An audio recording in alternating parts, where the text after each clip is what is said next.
Hello, magandang araw sa inyo mga kapatid natin dyan. Kasama natin mga poging-pogi na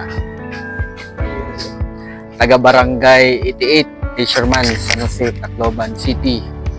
So ngayon, meron kami ngayon fellowship o pagsasalo-salo ng mga life coaches sa Akfil or Kasimbayanan dito kay Pastor Matt Dilima Sr. So yun, minsan-minsan relax din. Okay, so mamaya mag-interview tayo ng mga life coaches. So marami tayong matutunan ngayon, di ba? So minsan kasama natin yan. So yun.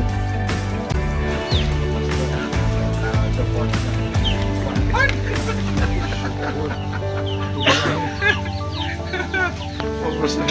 Nagkanaling kuhan, shalom. Focus na parang shalom. Nagsibo, shalom sa...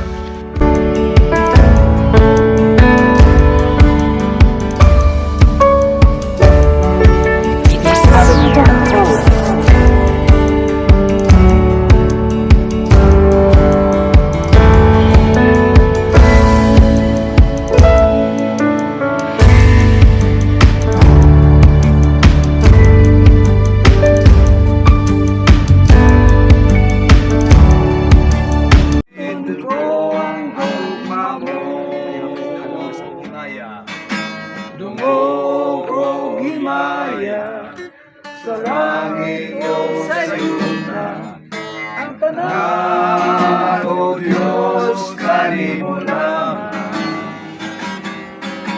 Ikaw puno sa dugma na walay patapusan, o Diyos awi tungkol ang amo. Ginoong Diyos may kumaon sa tanan, takos na tayo simbahon o galaran. Ang tanan kong gugma, ginagugyan ko kanimo, ang pinabuhi ko, O Diyos, kanimo lamang. Diyos may kumaon sa tanan, takos kang dayong simbahon o kalagaran.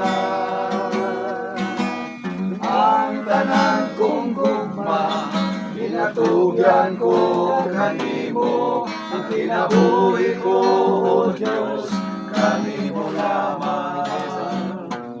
Ang kinabuhi ko,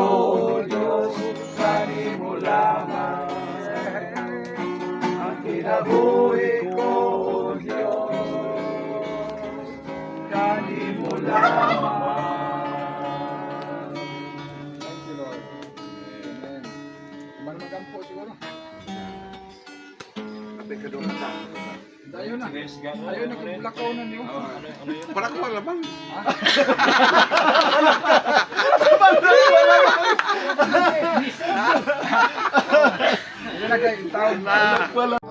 Anaton siyahan nga yung first Tagalog tayo Tagalog. Yung unang tanong natin, bakit tayo nagkaroon ng kaligtasan? Dahil tayo makasalanan at ayon sa Biblia, kung nakakasala tayo, punta sa impyerno. So, I don't want to go to hell. So, I want to go to heaven. So, that's why I trust in Jesus as my personal Lord and Savior. Pastor Jerry. Next question.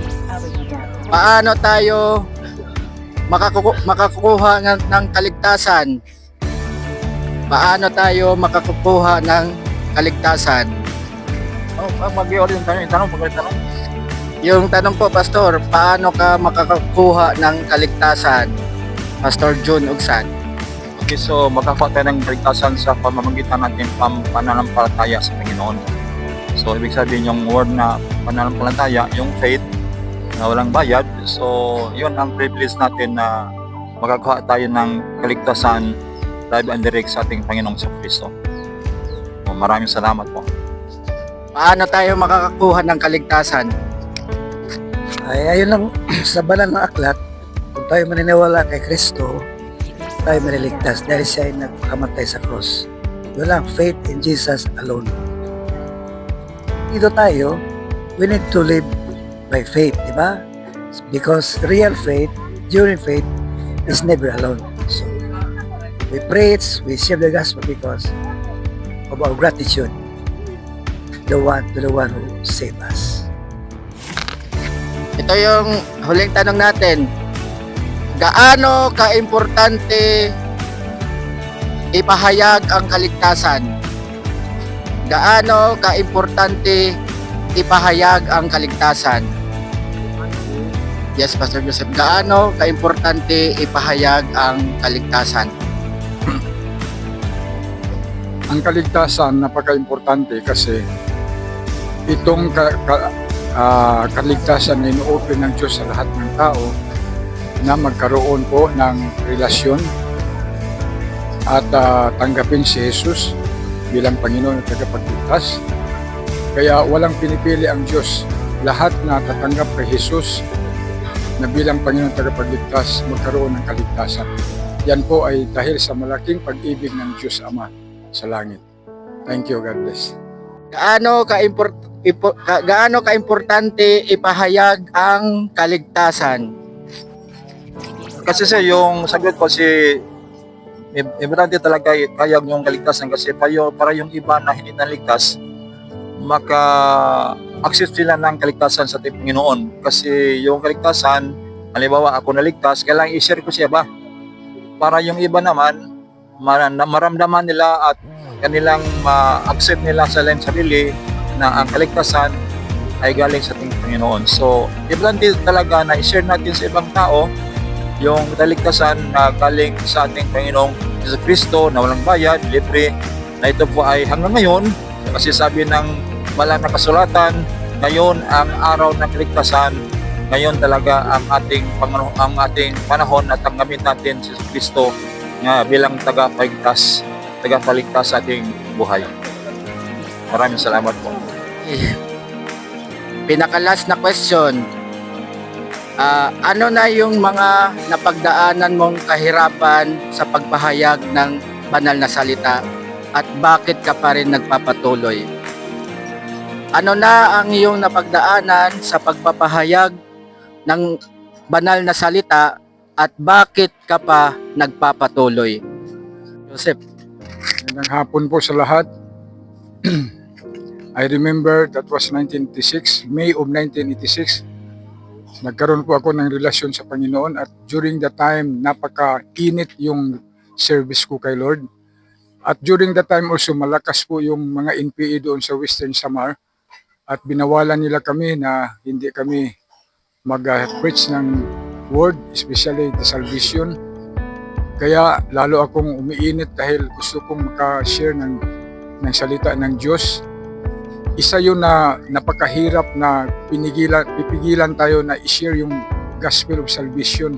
Isa pong pagsubok na yan, pero dahil ang Diyos ay mayroon pong sure talaga na saad haaton na ang lahat po na magkaroon ng relasyon sa Kanya, magkaroon ng kaligtasan. Kaya kahit sinabihan kami na gagapusin kami dalhin sa bundok, baliwala sa amin yun dahil gusto namin na maraming tao makarinig at maraming tao magkaroon ng kaligtasan. Ang daming pagsubok, yung asawa ko, yung first baby namin, imbis na narsiya tapos marunong siya sa mga medicine, pero bakit nagkaroon siya ng high blood? Kaya ang pagpapanganak niya ay nagsisaryan yung first baby namin. Napakahirap na pagsubok. During the time, yung 33,000 sa ospital, napakalaki na po yan. Pero nagpapatuloy pa rin kami sa pagsiserve kay Lord. Pagkat ang alam ko, sa Diyos mayroong tunay na pag-asa. Sa Diyos ay mayroon pong tinatawag na peace of mind. Kaya hanggang ngayon, I am now 63 years old. Hanggang ngayon, mainit pa rin na nagsiserve kay Lord. Pagkat hinawakan ko po ang lahat ng promise ng Diyos na ibibigay niya sa kanyang mga faithful servant, faithful na mga anak ng Diyos. Salamat po sa inyong lahat. Pagpalain po tayo ng ating Panginoon. God bless us all. So yun mga kapatid, hopefully na-bless kayo sa content natin ngayon, sa vlog natin ngayon. And nag-enjoy rin kayo. Sama ko pa rin ng mga pastor na matikan na pastor. Yan. So yung iba nakauwi na, fellowship ng mga pastor. Okay, masarap yung pagkain. Napakabuti ng Diyos. So God bless, go share the gospel.